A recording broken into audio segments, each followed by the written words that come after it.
finesse. I don't know about finesse, but we got it done. Let's get back to the lab. I want to finish this build up.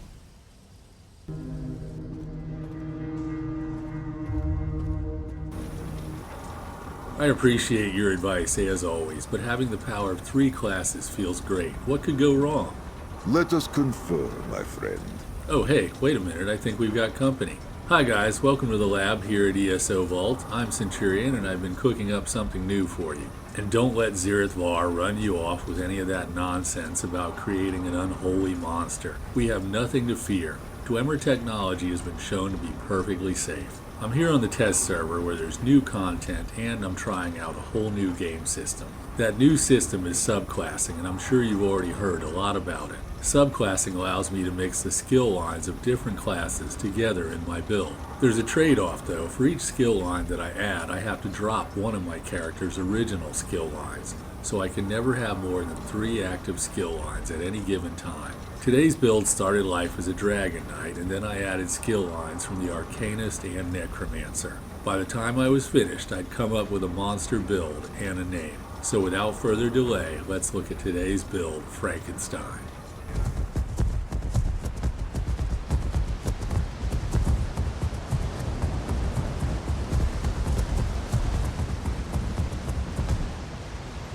That's far enough for today. We need to rest.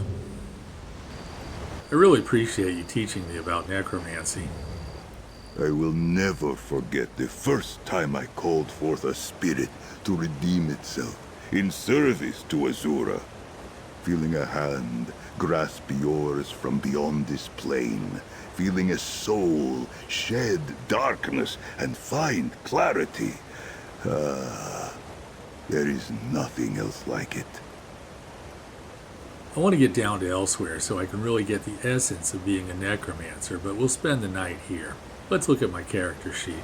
My character is an Imperial, and they're not an especially great damage dealer race, but he's been an Imperial for years. He does get bonuses to health and stamina though, and a 6% cost reduction for skills. I'll put the stamina DPS tier list up, but I encourage you to just play the race you find the most interesting if you're rolling a character from scratch. My base class for this character is Dragonknight, but I could have used Necromancer or Arcanist as the base. Which class I'm using as a base only matters with respect to the Scribing class Mastery script. I have 1 Scribe skill and I'm not using the class Mastery script. I'll talk more about that in the skills section. I'm using the Thief Mundus Stone for extra crit chance, and for a PvE damage dealer, that's always my go-to. My buff food is lava foot soup and salt rice, and that gives me stamina and stamina recovery. Moving to the top of the sheet, I've got all 64 attribute points in stamina. That leaves me with 20,000 points of health and 31,000 points of stamina. Magicka recovery is almost 700 and stam recovery is 1400. This setup is borderline with Magicka recovery. When I run this on my live account, I may run a piece or 2 of light armor for more Magicka recovery if I have to. I'd rather not though, because I don't want that extra penetration. Weapon damage is 5100 and crit chance is 54%. Penetration is at 4800. Overall, there's nothing remarkable here that would give any indication as to performance. That's typical of most character sheets, but it's going to be especially true on these multi-class builds because so much of the power is in the passive skills. That's the reason I said I'd rather not have more penetration, because my class passives have additional penetration, not to mention the penetration I'll get from skills during the fight. Alright, that's it for the character sheet, so let's move on. You're right about there being a lot of graves in elsewhere, but they're mostly Khajiit, and I'm an Imperial. But what I need to find is the essence of necromancy if I'm going to use it in my build, and elsewhere is a hotspot for necromancers. Let me check my skills before we go in here. Every time we go through a ruined gate that looks like this, there's a huge fight.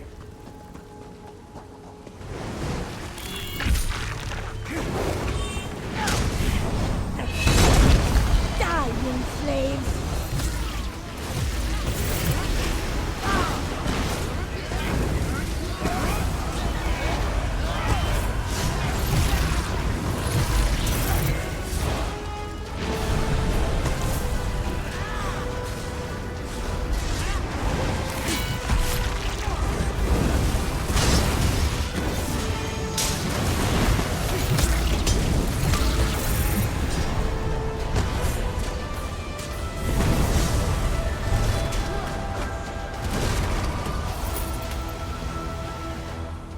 Your path ends here. Before I talk about skills, let me say first that I'm using a static rotation with this build, and that's what I use in every build.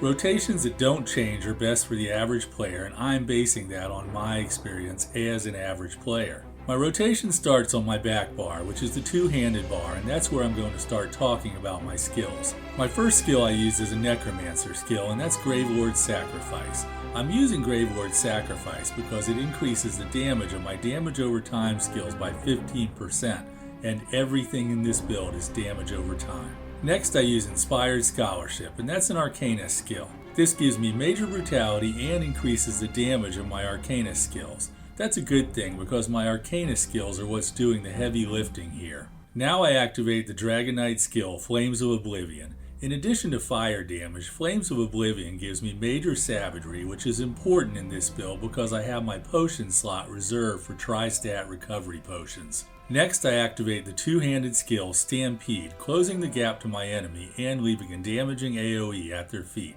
This AoE works with my greatsword to increase my weapon damage here just like in every other build that I do. I'll talk about that a little in the gear section. I'm using one scribe skill with this build, and that's Fiery Banner. I don't use this skill during a fight, but I make sure it's active beforehand. I've selected the Flame Damage Focus script because that buffs damage over time skills. My signature script gives me healing over time, and I use this script with this grimoire frequently. This and one other skill give me great healing in all the fights in this video. Plus I get some help from Zereth Var. And I have to say, he's a pretty darn good healer with just 2 healing skills slotted. Before I forget, let me mention that my affix script here is Heroism. So the whole time I'm in a fight, I'm building ultimate with minor heroism. That's important because my main ultimate is expensive. And that ultimate is the Standard of Might. This is a very powerful ultimate, and fittingly its cost is super high.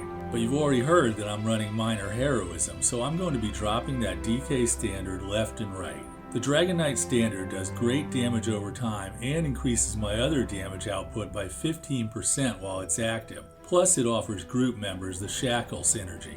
Alright, that's it for my back bar, and now you've seen the 3 skill lines I'm using. My main class skill line is Ardent Flame, and my subclass lines are Herald of the Tome and Gravelord. So to recap, my 3 classes are Dragonknight, Arcanist, and Necromancer.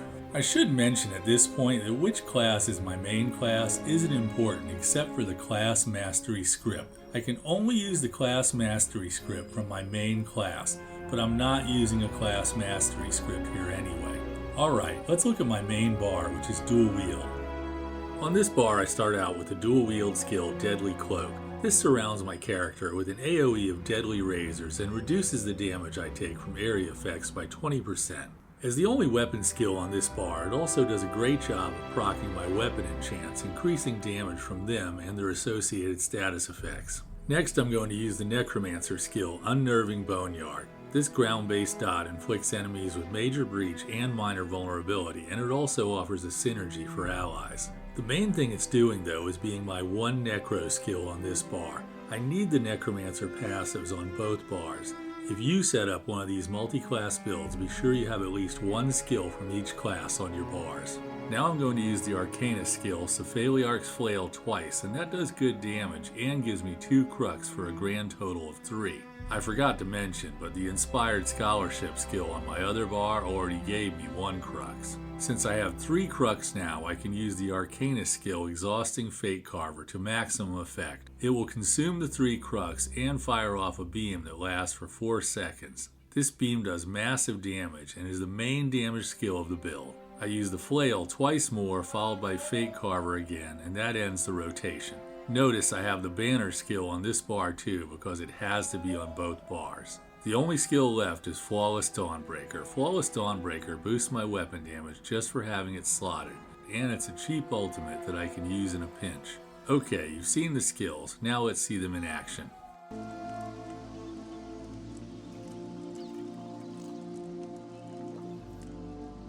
So what did my best Dragonknight build do on this boss before? 60? 62? Hold my beer.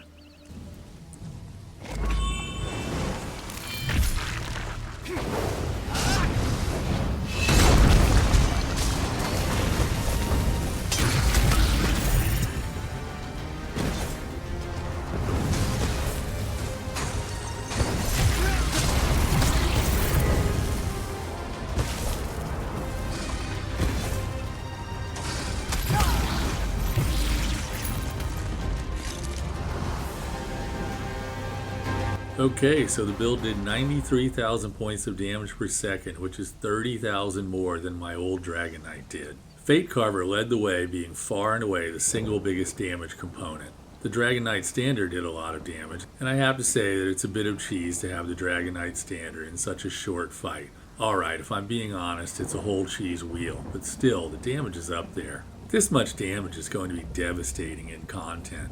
Makes me kind of wonder if the developers have something up their sleeve, like some kind of hard mode. I know it's hard to believe, but I rode this mammoth all the way to Apocrypha to talk to a Xander. I'd rather not talk to a Xander, but nobody understands being an Arcanist better than him. And if I'm going to finish my build, I need to master the skills of the Arcanist. I gotta stop here though. My armor's still full of sand from elsewhere, and it's driving me nuts. While I'm cleaning my armor, I might as well do a full gear check. I've kept the gear simple here, as usual. The first 5-piece set I'm wearing is the Order's Wrath set. This is a crafted set from the High Isle. I have a Nirnhone dagger with a poison glyph on my main hand and a precise dagger with a fire glyph on my offhand. On my back bar I've got a perfected Maelstrom's greatsword. If you don't have that, run the normal version or run an Order's Wrath staff. Run whatever you've got and get out there. I'm wearing one piece of the Slime Crawl monster set for extra crit. That comes from Veteran Wayrest Sewers. Easy to get and very effective, although this is getting a slight nerf with this patch. All monster sets with a 1-piece crit bonus are now equal. My second 5-piece set is Deadly Strike. This set buffs channeled and damage over time attacks by 15%. It's going to be hard to beat on this setup. The Fatecarver skill gets a huge buff from this. I have one last piece of gear, and that's the Velothi Mage's Amulet.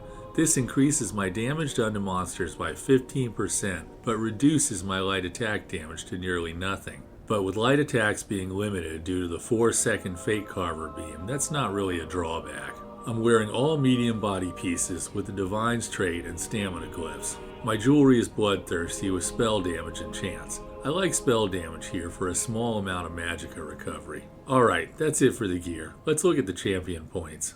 The blue champion points on this one are Wrathful Strikes, Thaumaturge, Fighting Finesse, and Biting Aura. Oh, hey Xander. Wow, am I glad you're in town. I really need your help. Speak. I'm listening. Well guys, that's it. Xander and I have some work to do if I'm going to understand the essence of being an Arcanist. I hope you liked the video. If you did, help me out with the algorithm by hitting the like button. And if you want to see more content like this, please consider subscribing to the channel if you're not already subscribed. There's a fashion show and a fight at the end if you want to stick around for that stuff. Alright, thanks for watching. Have a great day and enjoy your adventures in Tamriel.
gone.